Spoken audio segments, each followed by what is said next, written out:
है दोस्तों, इंतजार लंबा नहीं कर सकता।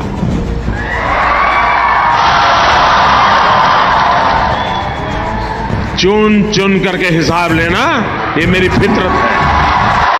और गाइस, पाकिस्तान ने इसे उनके ऊपर एक बहुत बड़ा हमला बताया है। उन्होंने इस बात की पुष्टि की है और उनके हिसाब से अब उनकी जवाबी कार्यवाही भी होगी। और उन्होंने उनके झूठ के हिसाब से 5 भारतीय लड़ाकू विमानों को भी मार गिराया है, जिसकी कोई भी फुटेज उन लोगों ने जारी नहीं की है, सिर्फ बातें हैं बताने की। और भारतीय सेना ने भी इसकी पुष्टि बिल्कुल भी नहीं की है। फ्रेंड्स, कैसे हैं आप सभी? आशा करता हूं आप लोग बहुत ही अच्छे से होंगे। तो एक बहुत बड़ी खबर आ रही है, ब्रेकिंग न्यूज। भारत ने स्ट्राइक कर दी है, फिर से एक सर्जिकल स्ट्राइक कर दी है, पाकिस्तान के ऊपर हमला कर दिया है। और इस बार पाकिस्तान को पाकिस्तान में ही घुस के, पीओके में घुस के, पाकिस्तान ऑक्यूपाइड कश्मीर में घुस के मारा है। बहुत सारे आतंकवादी मरे हैं, जैश ए मोहम्मद का हेडक्वार्टर तबाह हो गया है। जैसा कि आप जानते ही हो कि पहलगाम में पाकिस्तान ने हमला किया था और उनके टेररिस्ट ने हमारे 27 नागरिकों को, सिविलियंस को मार दिया था। और उसके बाद से ही एंटिसिपेट किया जा रहा था कि भारतीय सेना, इंडियन आर्मी कभी भी पाकिस्तान के ऊपर स्ट्राइक कर सकती है। और आज उन्होंने वो स्ट्राइक कर दी है और करके दिखा दिया है कि भारत की सेना में कितना दम है। आज 7 मई को भारत ने ऑपरेशन सिंदूर के तहत पाकिस्तान और पाकिस्तान अधिकृत कश्मीर में 9 आतंकवादी ठिकानों पर सर्जिकल स्ट्राइक की है। और यह कार्रवाई 22 अप्रैल को जम्मू कश्मीर के पहलगाम में हुई आतंकी हमले के जवाब में की गई है, जिसमें हमारे 26 से 27 नागरिकों की मृत्यु हुई थी। और अब मैं आपको बताने जा रहा हूं ऑपरेशन सिंदूर से जुड़ी हुई कुछ प्रमुख बातें जो आपको जानने में बहुत उत्सुकता होगी। और ये बहुत ही जबरदस्त न्यूज के साथ आई हैं। इंडियन एयरफोर्स ने राफेल का यूज किया है, राफेल फाइटर प्लेन का यूज किया है और उससे स्कैल्प मिसाइल और हैमर बॉम्ब्स दागे हैं पाकिस्तान के हेडक्वार्टर्स में, आतंकियों के हेडक्वार्टर्स में, और जिसमें माना जा रहा है कि बहुत सारे आतंकवादी मारे गए हैं। और फ्रेंड्स, पाकिस्तान की नीयत और फितरत तो हम जानते हैं। पिछली 2 सर्जिकल स्ट्राइक जो हमारी इंडियन आर्मी ने की थी, उस पर पहले पाकिस्तान का डिनायल रिस्पांस आया था, क्योंकि उनको उनकी पॉपुलेशन को ये बताना पड़ता है कि ऐसा कुछ नहीं हुआ है, भारत हमारे अंदर नहीं घुसा है।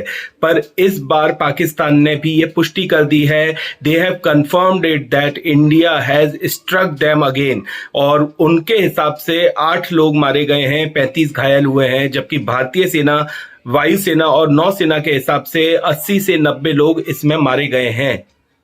एंड गाइस, हमारे पड़ोसी मुल्क ने इसे उनके ऊपर बहुत बड़ा हमला बताया है और उनके झूठ के हिसाब से उन्होंने भारतीय वायुसेना के 5 लड़ाकू विमान, मतलब 5 फाइटर जेट्स को मार गिराया है, जो कि सिर्फ और सिर्फ झूठ का पुलिंदा है, क्योंकि भारतीय सेना ने इसकी कोई भी पुष्टि अभी तक नहीं की है। वेल गाइज, इंटरनेशनली देखें तो अमेरिका, रशिया, इजराइल, फ्रांस, इन सभी ने भारत को संयम बरतने की एक परामर्श दिया है। और साथ ही साथ भारत ने भी ये बोला है कि उसका जो मोटिवेशन है वो सिर्फ आतंकी लक्ष्यों को, आतंकी ठिकानों को तबाह करना है, ना कि किसी देश की संप्रभुता, उनकी टेरिटरी के अंदर जाके उनको नुकसान पहुंचाना। और यही हमारी भारतीय संस्कृति और परंपरा भी है। और गाइस, अब मैं आपको इस ऑपरेशन से जुड़ी एक बहुत बड़ी बात बताने वाला हूं कि ये ऑपरेशन को भारतीय सेना, वायुसेना और नौसेना ने नाम दिया था ऑपरेशन सिंदूर, जिसमें बहुत सारे माओ के, हमारी माताओं के सिंदूर जो उजड़े, उनके रिस्पेक्ट में, उनके रिवेंज में इस ऑपरेशन को नाम दिया गया था ऑपरेशन सिंदूर। और ये प्रधानमंत्री मोदी जी के गाइडेंस में मोदी जी ने पूरी तरह से इस पर निगरानी रखी हुई थी। He was having a complete introspection on this condition और उन्होंने सारा ऑपरेशन रात को ऑब्जर्व किया है। और ब्रेकिंग न्यूज, पाकिस्तान का लेटेस्ट कंफर्मेशन आया है उनके प्रधानमंत्री शहबाज शरीफ से, जिसने उन्होंने बोला है कि भारत की कार्रवाई का वो भी जल्दी से जवाब देंगे। जिसपे एस जयशंकर जी ने ये बोला है कि अगर इस तरह की कोई भी कार्रवाई दुस्साहस पाकिस्तान करता है तो इस बार पीओके के साथ साथ पाकिस्तान भी बहुत सारे हिस्सों में टूट जाएगा और PoK will become the part of India.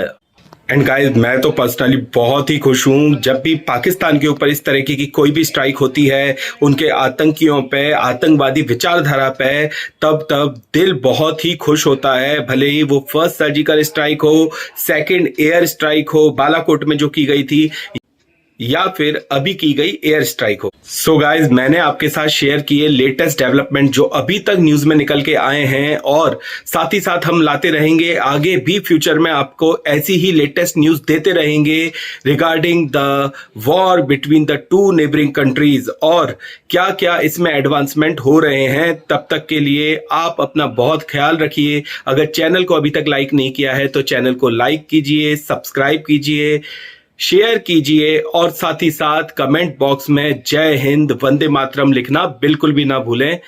तो चलिए फिर मिलेंगे जल्दी से ही लेटेस्ट न्यूज के साथ। तब तक के लिए जय हिंद वंदे मातरम, श्री राम, जय राम, जय जय राम, हर हर महादेव, भारत माता की जय।